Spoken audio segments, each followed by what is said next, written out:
BA first year political science की online class में आपका स्वागत है। देखिए, मैंने पिछली वीडियो में आपको बताया था कि शक्ति की अवधारणा के तहत किस प्रकार से शक्ति के प्रकार होते हैं, शक्ति किन रूपों में कार्य करती है, एक राज्य अपनी शक्ति का मापन दूसरे राज्य के साथ में कैसे करता है, कौन राज्य अधिक शक्तिशाली है, इसका मापदंड किस आधार पर किया जाना चाहिए, मैंने आपको ये पिछले वीडियो में बताया था। इसी के साथ जुड़ा हुआ दूसरा चैप्टर है जिसे अपन कहते हैं सत्ता की अवधारणा। इसे कहते हैं कॉन्सेप्ट ऑफ ऑथोरिटी। सामान्यतः अपन ये मानते हैं कि सत्ता एक प्रकार से वह वैधानिकता होती है जिसके आधार पर अपन शक्ति को दो रूपों में अगर बांटते हैं, एक होती है वैधानिक और एक होती है अवैधानिक। अवैधानिक जहाँ पर शक्ति होती है वहाँ पर हिंसात्मक प्रक्रिया होती है और कोई आवश्यक नहीं है कि उससे वैधानिकता प्राप्त हो। लेकिन यदि वास्तविक रूप से देखा जाता है तो शक्ति का जो वैधानिक रूप होता है वही एक प्रकार से सत्ता मानी जाती है। हालांकि ये माना जाता है कि सत्ता कुछ व्यक्तियों को किस आधार पर सौंपी जाती है, कुछ व्यक्तियों को सत्ता अगर प्रदान की जाती है तो उसका उपयोग किन आधारों पर करता है, तो इसी की चर्चा अपन करते हैं। उससे पहले अपन देखते हैं कि सत्ता को किन किन लोगों ने और किस आधार पर परिभाषित किया है। तो सामान्यतः देखिए कि सत्ता हेनरी फॉयल ने सर्वप्रथम इसे परिभाषित किया और कहा कि सत्ता आदेश देने का अधिकार है और उसकी पालना करवाने की शक्ति होती है। अर्थात वैधानिकता के अनुरूप सत्ता आदेश भी देती है और उसकी पालना भी करवाती है। इसी प्रकार से एलन ने भी अपनी एक परिभाषा के तहत कहा है कि राज्य के जो कार्य हैं, जिसे अपन सारगर्भित भी कह सकते हैं या वैधानिक भी कह सकते हैं, उन कार्यों को संपादन करने हेतु सौंपी गई शक्तियाँ एक प्रकार से सत्ता कहलाती है। अर्थात राज्य के प्रशासनिक कार्यों के लिए जो शक्तियां किसी व्यक्ति को अगर प्रदान की जाती हैं और वह उसका उपयोग या किसी अन्य व्यक्ति को सौंपता है तो इसे अपन सत्ता के रूप में मानते हैं। इसी प्रकार से देखिए कि डेविस ने भी इसी प्रकार से इसे परिभाषित किया है कि सत्ता निर्णय लेने एवं आदेश देने का अधिकार होती है। अर्थात वह आदेश भी देती है और किसी भी विषय पर निर्णय लेने का अधिकार भी रखती है। लेकिन इसके साथ ही अपन ये मानते हैं कि एक थोड़ा सा अंतर आता है कि शक्ति एवं सत्ता में अंतर क्या होता है। सामान्यतः अपन शक्ति को ही सत्ता का रूप मानते हैं, लेकिन यह ठीक नहीं है। शक्ति को मैंने आपको पहले बताया था कि शक्ति को दो रूपों में बांटते हैं अपन, एक होती है वैधानिक और एक होती है अवैधानिक। अवैधानिक जब शक्ति का रूप होता है तो यह किसी भी रूप में सत्ता प्राप्त नहीं करती। जैसे आतंकवादी गतिविधियाँ, अन्य प्रकार के संगठन जो राष्ट्र विरोधी होते हैं, वो शक्ति का उपयोग तो करते हैं लेकिन उन्हें सत्ता प्राप्त नहीं होती। लेकिन यदि शक्ति का वैधानिक रूप अगर प्राप्त होता है तो वह पूर्ण रूप से सत्ता के रूप में आती है। इससे लोगों के द्वारा मान्यता प्राप्त होती है, इससे वैधानिकता प्राप्त होती है और यह जनता के द्वारा स्वीकृत मानी जाती है। तो सामान्यतः इसी आधार पर अपन ये मानते हैं कि सत्ता एक प्रकार से वह वैधानिक तत्व है जो आदेश देने और उसे क्रियान्वित करने की शक्ति रखती है। हालांकि कार्ल जे फ्रेडरिक और वाइस्टर्ड ने इसे परिभाषित किया कि सत्ता एवं शक्ति दोनों भिन्न भिन्न होती हैं और शक्ति के विभिन्न रूप, अगर जैसे कि मैंने आपको पहले बताया था कि शक्ति के जिस प्रकार से विभिन्न रूप होते हैं उनमें दोनों चीज़ें पाई जाती हैं। इसमें वैधानिकता और अवैधानिकता दोनों रूप पाए जाते हैं, लेकिन सत्ता के रूपों में या सत्ता के प्रकारों में केवल और केवल वैधानिकता पाई जाती है और इसे जन सहमति की स्वीकृति प्राप्त होती है। इसलिए भी होती है कि उनका प्रभाव उन पर होता है और इसलिए भी मानी जाती है क्योंकि यह एक प्रकार से वैधानिक रूप में कार्य करती है। इस प्रकार से देखिए सत्ता के प्रकार दे रखे हैं। सत्ता सामान्यतः अपन मानते हैं कि उच्च अधिकारियों से निम्न अधिकारियों के मध्य सत्ता का संचार किया जाता है और क्रियान्वयन नीचे से ऊपर की ओर किया जाता है। प्रशासनिक अधिकारी जिन आदेशों की पालना उच्च आदेशों के आधार पर करते हैं, उसी प्रकार से स्वयं उच्च अधिकारी अपने अधीनस्थों के माध्यम से उन कार्यों को संपादित करते हैं। यही सत्ता का एक रूप माना जाता है। जैसे इसमें आपको देखा जाए रेखा अधिकार सत्ता।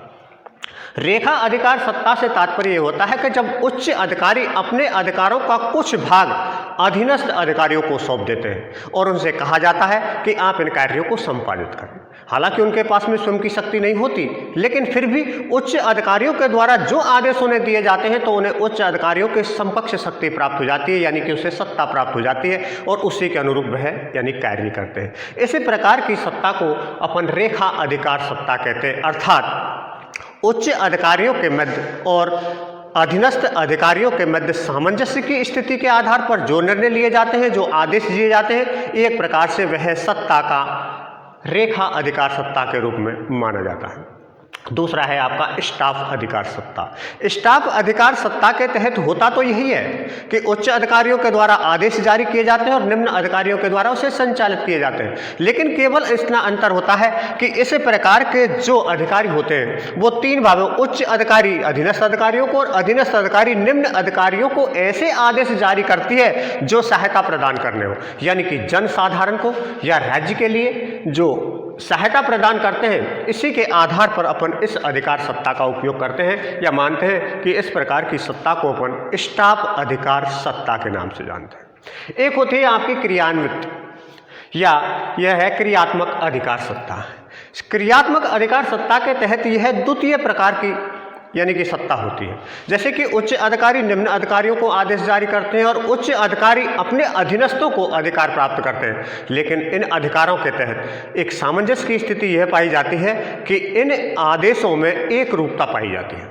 विशेष तौर से उच्च अधिकारियों से निम्न अधिकारियों तक जो आदेश जारी किए जाते हैं उसमें एक रूपता पाई जाती है और यह द्वितीय स्तर के जो अधिकारी होते हैं उनके मध्य सामंजस्य की स्थिति पैदा करने के बाद आदेश जारी किए जाते हैं। विशेष तौर से अपन ये कह सकते हैं कि रेखा अधिकार सत्ता के तहत तो उच्च अधिकारी निम्न अधिकारियों को अपने अधिकार सौंपता है और उसके अनुसार जो कार्य करते हैं वह सत्ता के रूप में कार्य करते हैं, इसे अपन रेखा अधिकार सत्ता कहते हैं। स्टाफ अधिकार सत्ता के तहत भी प्रक्रिया यही होती है, लेकिन उसमें क्या है कि अधीनस्थ अधिकारी भी अपने अधिकारों को उनके अधीन कार्य करने वाले अधिकारियों को सौंप देता है, लेकिन यह कार्य केवल सहायता प्रदान करने के लिए प्रदान की जाती है। और लास्ट में यह है क्रियात्मक, जैसे कि यह है कि द्वितीय स्तर के जो उच्च अधिकारी होते हैं वे अपने अधीनस्थों को कुछ अधिकार सौंपते हैं और उन अधिकारों के तहत जो कार्य करते हैं वह क्रियात्मक अधिकार सत्ता के रूप में होते हैं। इसी प्रकार से देखिए अपन मानते हैं कि सत्ता के जो रूप आपको तीन प्रकार के दिखाए हैं, एक होती है आपकी रेखा अधिकार सत्ता, दूसरा है स्टाफ अधिकार सत्ता और एक है आपका किसी न किसी रूप में कि क्रियात्मक अधिकार सत्ता। तो इन अधिकार सत्ताओं का वर्गीकरण या प्रकार तो दे रखा है, लेकिन साथ साथ अपन ये मान सकते हैं कि इन सत्ताओं के स्रोत क्या हैं। सत्ताओं के स्रोत के तहत अपन मानते हैं कि देखिए यह तीन रूपों में बांटा गया है। विशेष तौर से अपन मानते हैं, ये मानने वाली है, ये थोड़े से इम्पोर्टेंट चीज़ है कि सत्ता के स्रोत होते क्या हैं। अगर किसी व्यक्ति को कोई कार्य करने, आदेश देने और इसे क्रियान्वित करने की शक्ति अगर अपन प्रदान करते हैं तो वो कहाँ से प्राप्त होती है और वह किस आधार पर कार्य करता है, तो इसी आधार पर अपन स्रोतों की बात करें तो पहला है इसमें औपचारिक सत्ता। इसे नाम मात्र की सत्ता भी कह सकते हैं। जैसे अपन ये मानते हैं कि राज्य की समस्त शक्तियां या तो संविधान से या कानून के आधार पर निर्धारित की जाती हैं। लोकतांत्रिक शासन व्यवस्थाओं में यह सत्ता जनता में निहित होती है, लेकिन क्या संविधान पूरी शासन व्यवस्था को संभालता है? क्या वह स्वयं यानी प्रत्यक्ष रूप से होता है? अगर कानून बनाए जाते हैं तो कानून के माध्यम से किया जाता है, या किसी प्रकार से लोकतांत्रिक शासन व्यवस्था में अपन जनता में मानते हैं, या किसी न किसी रूप में ये मानते हैं कि औपचारिक सत्ता वह होती है जो नाम मात्र की सत्ता है, उसे सौंपी अवश्य गई है लेकिन उसका क्रियान्वयन उनके अधिकारियों के द्वारा या उनके अधीनस्थों के द्वारा किया जाता है। विशेष तौर से अपन ये मानते हैं कि किन्हीं किन्हीं देशों में कार्यपाल का शक्ति राष्ट्रपति में निहित होती है, लेकिन राष्ट्रपति औपचारिक प्रधान के रूप में कार्य करता है और उनके अधिकारों का उपयोग प्रधानमंत्री, मंत्रिमंडल इत्यादियों के माध्यम से किया जाता है। तो अपन ये मान सकते हैं कि इस प्रकार की सत्ता को अपन औपचारिक या नाम मात्र की सत्ता कहते हैं, यानी कि जिनके पास में शक्तियां तो हैं, कोई भी कार्य करने का अधिकार तो प्रदान करती है, लेकिन उन अधिकारों का उपयोग वह अपने अधीनस्थों को प्रदान कर देता है और वही उनका उपयोग करते हैं। और इस प्रकार के स्रोत को अपन मानते हैं औपचारिक सत्ता। यानी स्रोत तो है, संविधान है, जनता है, कानून है, राष्ट्रपति है, लेकिन उनका उपयोग वे नहीं करते और उनका उपयोग वास्तविक रूप से किसके द्वारा किया जाता है? प्रधानमंत्री है, मंत्रिमंडल है, विभागीय मंत्री होते हैं, उनके द्वारा उनका संचालन किया जाता है। तो पहला तो आपका है गया ये औपचारिक सत्ता। इसके बाद में दूसरा है स्वीकृत सत्ता। कभी कभी ऐसा होता है कि जिन देशों में संविधान नहीं होता या संवैधानिक रूप से शासन व्यवस्था नहीं चलती और जनता किसी एक व्यक्ति को अपना प्रतिनिधि मान लेती है और वो मानती है कि यह अपने हितों की रक्षा कर सकता है, इसी प्रकार की सत्ता को अपन स्वीकृत सत्ता मानते हैं। जैसे कि देखिए कि इटली में और जर्मनी में हिटलर, मुसोलिनी इत्यादि इनका उदय हुआ और सत्ता के रूप में उन्होंने कार्य किया। इसका तात्पर्य केवल ये था कि पूर्ण रूप से वह स्वीकृत सत्ता थी। जनता को यह विश्वास था कि इनके आदेशों की पालना करने से राष्ट्रीय हितों को तो बनाए रखा जा सकता है, अंतर्राष्ट्रीय क्षेत्र में राष्ट्र की स्थिति को भी मजबूत बनाए रखा जा सकता है। तो इस प्रकार की सत्ता को अपन ये कह सकते हैं, नागरिकों के द्वारा जब मान्यता प्रदान कर दी जाती है किसी व्यक्ति को या स्वीकृति प्रदान कर दी जाती है तो इसे अपन स्वीकृत सत्ता के नाम से जानते हैं। इसी प्रकार से देखिए कि एक होती है आपकी सक्षमता।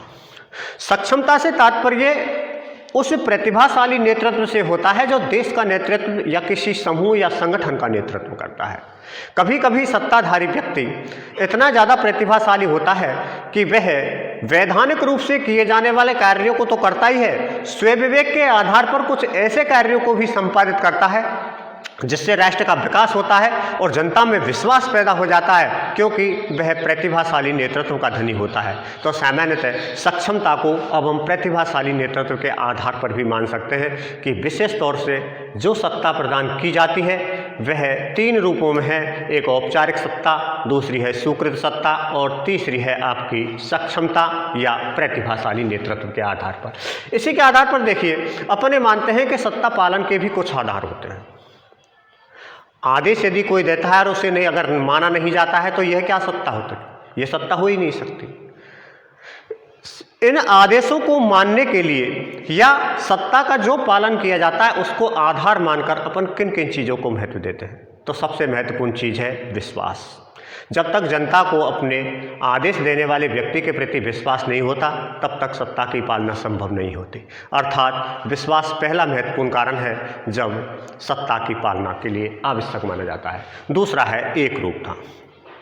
आदेश देने और इसे क्रियान्वित करने की शक्ति तो सत्ताधारी में होती है, लेकिन यदि 2 उच्च अधिकारियों के द्वारा अगर भिन्न भिन्न प्रकार के आदेश जारी किए जाते हैं तो सामंजस्य की स्थिति पैदा नहीं बन पाती और विरोधाभास उत्पन्न होता है और ऐसे आदेशों की कभी पालना नहीं की जा सकती। इसलिए सत्ता पालन का दूसरा महत्वपूर्ण आधार होता है आदेशों में एकरूपता, अर्थात उच्च अधिकारी से लेकर अधीनस्थ और अधीनस्थ से निम्न अधिकारियों तक दिए गए आदेशों का जो संचार है वो एकरूपता में होना चाहिए।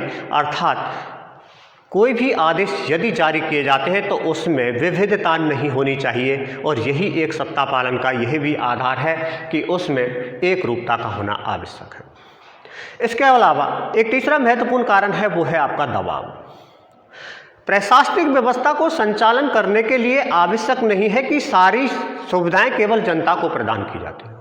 राज्य के द्वारा जब जनता को सारी सुविधाएं प्रदान की जाती हैं तो राज्य का यह दबाव रहता है कि वह राज्य के विरुद्ध कोई कार्य नहीं कर सके और यदि वह राज्य के आदेशों की पालना नहीं कर सकता तो उसके ऊपर दबाव बनाया जाता है, चाहे वह आर्थिक रूप में हो, चाहे शारीरिक रूप में हो, चाहे मानसिक रूप में हो, किसी न किसी प्रकार का दबाव बनाया जाता है और इस कारण जनता उन आदेशों की पालना करती है। अर्थात अपन ये कह सकते हैं कि सत्ता पालन का जो तीसरा महत्वपूर्ण आधार है वो होता है दबाव, अर्थात प्रशासनिक व्यवस्था के संचालन में उच्च अधिकारियों के द्वारा दिए गए आदेशों की अवहेलना इसलिए नहीं की जा सकती क्योंकि उनके ऊपर प्रशासन का दबाव रहता है।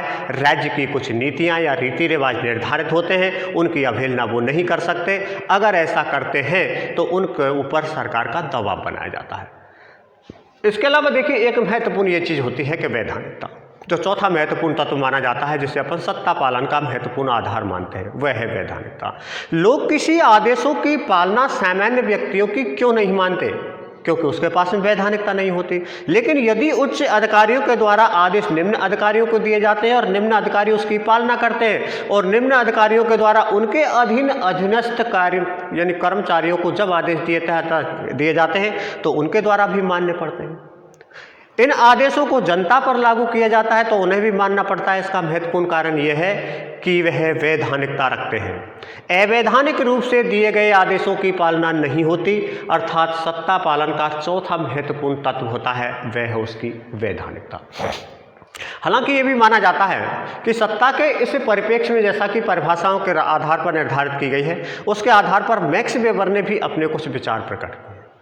उन्होंने सत्ता के प्रकारों को या सत्ता की प्रवृत्ति को 3 भागों में विभाजित किया गया है और वो मानते हैं कि सत्ता 3 प्रकार से कार्य करती है। ये केवल मैक्स वेबर का है, अलग से यानी चेस्टर बर्नार्ड ने भी अपना एक प्रकार से सत्ता संबंधी विचार प्रस्तुत किया, मैरी पॉर्कर ने भी किया, लेकिन विशेष तौर से अपन मानते हैं कि इन दोनों में कुछ समानता निर्धारित है और वो केवल सत्ता को नाम मात्र का उसका विभाजन करते हैं। लेकिन विशेष तौर से देखा जाता है तो मैक्स वेबर के द्वारा जो विभाजन किया गया है वो सत्ता में कहीं न कहीं किसी न किसी रूप में हमें दिखाई देता है। जैसे मैक्स वेबर ने सबसे पहला माना था कि परंपरागत सत्ता। परंपरागत सत्ता से तात्पर्य यह था कि व्यक्ति उच्च अधिकारी हो या निम्न अधिकारी हो, संवैधानिक तत्वों से अधिक रीति रिवाज, परंपराओं और यानी ऐसे तत्वों से जुड़ा होता है जिसकी अवहेलना वह नहीं कर सकता, क्योंकि ऐसे कोई आदेश जारी नहीं किए जा सकते जिसके द्वारा जनता उसे बहुत लंबे समय तक मानती आ रही है और उसके रीति रिवाजों और परंपराओं के आधार पर उसका सामाजिक ढांचा तैयार किया गया है। तो इस आधार पर यह माना जाता है कि सत्ता का एक प्रकार होता है वह है वैधानिकता, या अपन ये कह सकते हैं परंपरागत, यानी कि परंपरागत आधार पर भी एक प्रकार से सत्ता कार्य करती है। दूसरा होता है करिश्माती सत्ता। करिश्माती सत्ता से तात्पर्य यह होता है कि कभी कभी आवश्यक नहीं है कि जिन देशों में संविधान का निर्माण नहीं होता क्या वहां पर शासन व्यवस्थाएं नहीं होती। तो ऐसी स्थिति में यह निर्धारित किया गया है कि प्रतिभाशाली नेतृत्व के आधार पर या करिश्माती या उसमें वाक्पटुता अच्छी होने के कारण या भाषण शैली अच्छी होने के कारण या लच्छेदार भाषणों के आधार पर जनता को लुभाने की शक्ति अगर होती है, कभी कभी ऐसे व्यक्तियों ने सत्ता के रूप में कार्य किया है और विशेष तौर से ये माना जाता है उनके आदेश ही राज्य के आदेश माने जाते हैं और उनके द्वारा किए गए कार्य राज्य के लिए सर्वोपरि माने जाते हैं। और उन्होंने तीसरा महत्वपूर्ण जो तत्व दिया वो था उसकी वैधानिकता। वो इस बात को मानता है कि यदि सत्ता में वैधानिकता पाई जाती है तो यह कहीं न कहीं राज्य के लिए और नागरिकों के लिए उनके आदेशों की पालना के लिए एक अहम घटक यानी बन जाता है, जिसके कारण अपन ये कह सकते हैं कि वास्तविक रूप से सत्ता किन रूपों में कार्य करती है। देखिए, इन सारी चीज़ों को देखकर अपन इन चीज़ों को तो आधार मान ही जाते हैं कि सत्ता और शक्ति दोनों किस प्रकार से भिन्न माने जाते हैं, और इसी से एक और जुड़ा हुआ तत्व है वह है आपकी वैधता या औचित्यपूर्णता। इसके आधार पर अपन ये कह सकते हैं, जैसे देखिए थोड़ा कि अपन शक्ति की जब अवधारणा को निर्धारित करते हैं तो शक्ति की अवधारणा के तहत शक्ति को दो भागों में विभाजित किया जाता है। शक्ति को दो भागों में विभाजित करते हैं, एक तो होती है अवैधानिक और एक होती है आपकी वैधानिक। शक्ति जब अवैधानिक रूप में कार्य करती है तो यह हिंसा पर आधारित भी हो सकती है और अहिंसा पर आधारित नहीं भी हो सकती है। विशेष तौर से अगर यह हिंसा पर आधारित होती है तो ऐसे संगठनों को या शक्ति के ऐसे रूप को अपन जैसे आतंकवादी संगठन या अन्य प्रकार के असंवैधानिक